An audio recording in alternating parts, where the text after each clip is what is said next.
Россияне наступают на Донбассе, Туск предупреждает об угрозах для Польши, а для украинцев вновь ужесточают правила выезда за границу. В эфире «Нехта» самые важные и интересные новости к этому часу. Польша падет, если падет Украина. Заявление Байдена и предупреждение Туска. Что грозит Европе в ближайшие годы? Для них в Кремле возможное политическое завоевание Брюсселя было бы важнее, чем завоевание Харькова. Экс-начальник Генштаба Молдовы мог на протяжении 20 лет быть информатором Кремля. Что успел слить Москве? Бои продолжаются, линия фронта меняется. Мониторинговые каналы сообщают о продвижении российских войск. Более активно россияне пытаются наступать, чем, например, неделю назад и более. Друзья, всем привет! Буду рад вашему лайку, подписке и репосты. Для нас это очень важно. Оставляйте также свои комментарии и спасибо вам за обратную связь. Об актуальных и важных событиях прямо сейчас. Начинаем.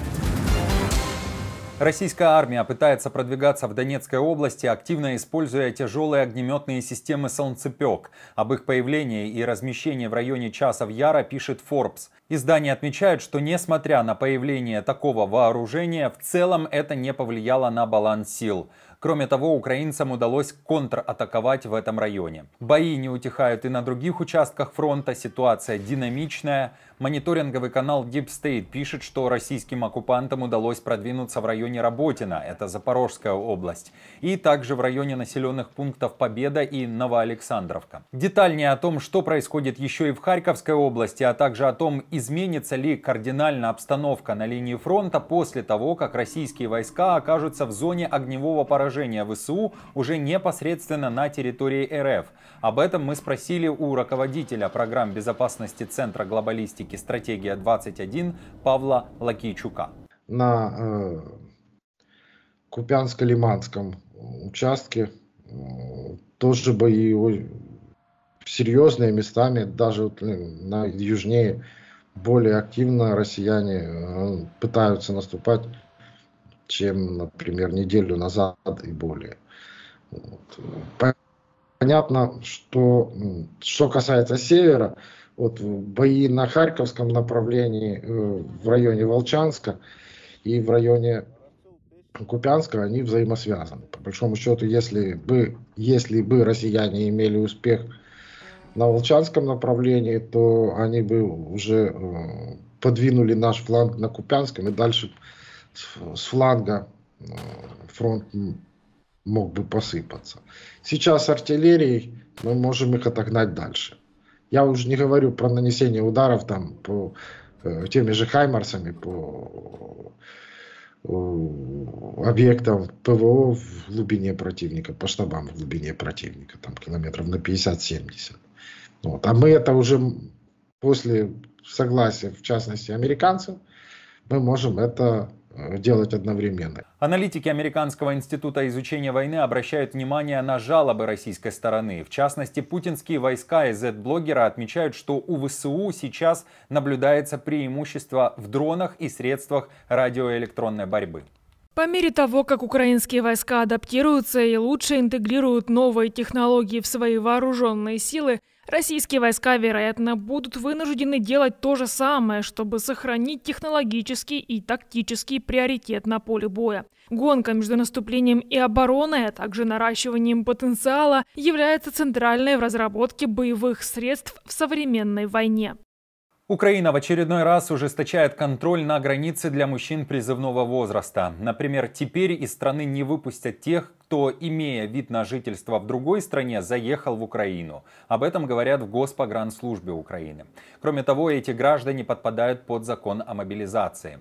В то же время посольство США в Украине также предупреждает мужчин в возрасте от 18 до 60 лет воздержаться от поездок в Украину. Это также связано с действием новых ограничений, которые стали возможны благодаря действиям украинской власти. Посольство США в Киеве информировано о том, что с 1 июня Украина отменила исключение в отношении проживания за границей, которое ранее позволяло некоторым украинским мужчинам в возрасте от 18 до 60 лет покидать страну.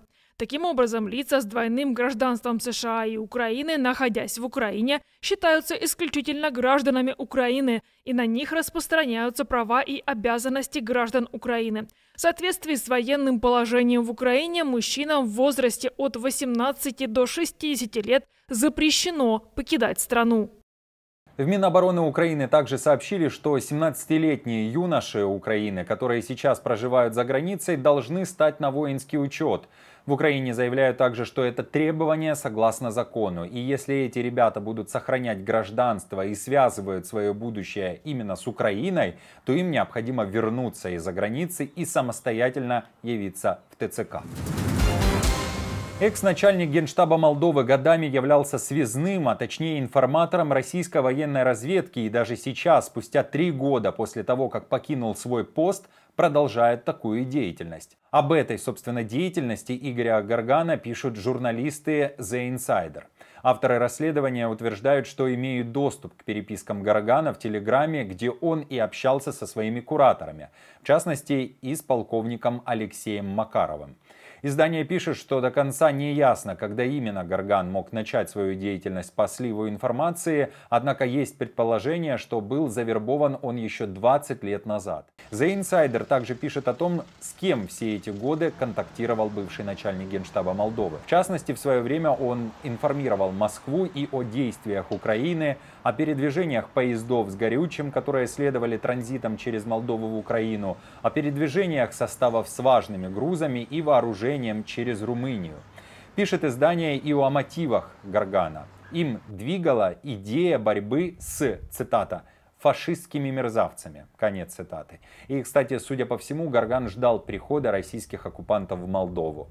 Авторы издания также пишут, что с июля 23 года Гарган устроился на работу в ООН, в Кишиневе, в частности, в представительство по делам беженцев. Для Путина важнее политически завоевать Брюссель, а не оккупировать Харьков. Такое заявление сделал польский премьер Дональд Туск в преддверии выборов в Европарламент. Туск считает, что от этих выборов зависит будущее Европы. Уверьте мне. Послушайте, поверьте мне, для них в Кремле возможное политическое завоевание Брюсселя было бы важнее, чем завоевание Харькова. Это борьба за то, кто будет править в Польше, а теперь и борьба за то, кто будет править в Европе.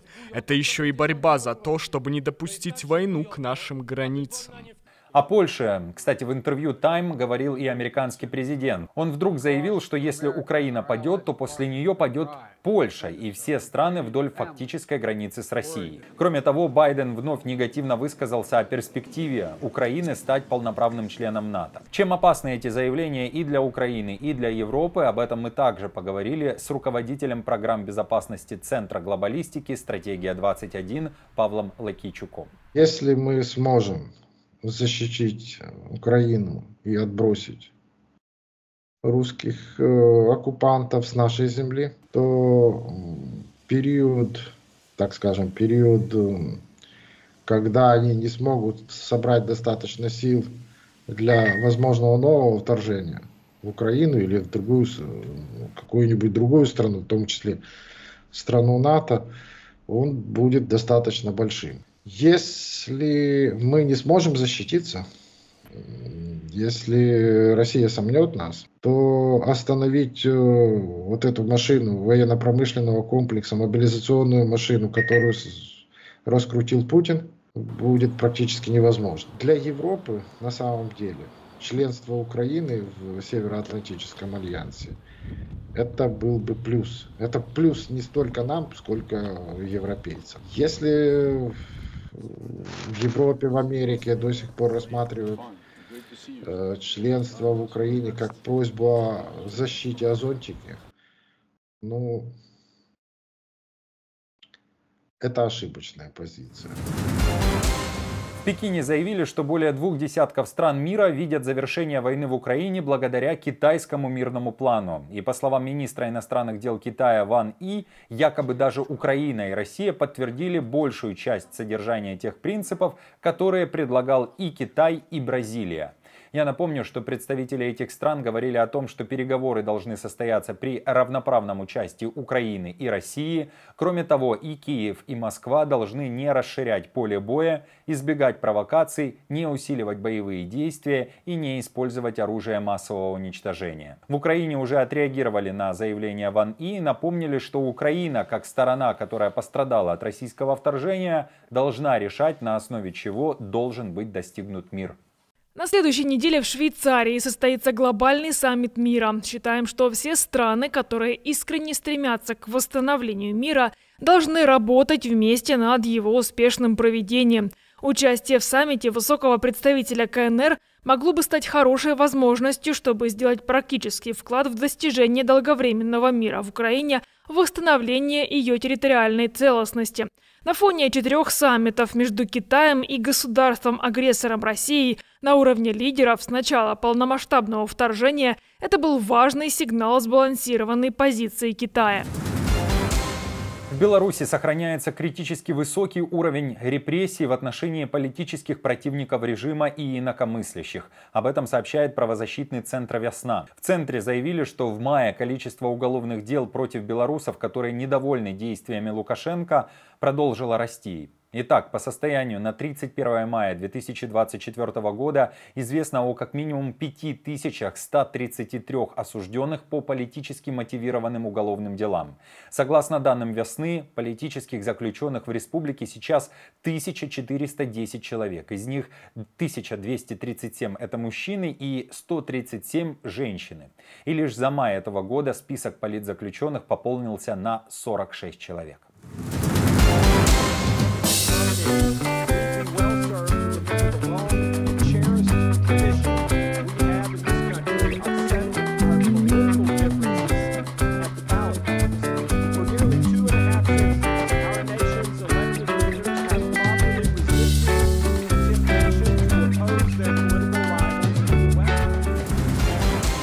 Друзья, спасибо вам за поддержку, вы наша опора, и напомню, что ваша помощь и участие помогает нам делать работу и видеться с вами каждый день.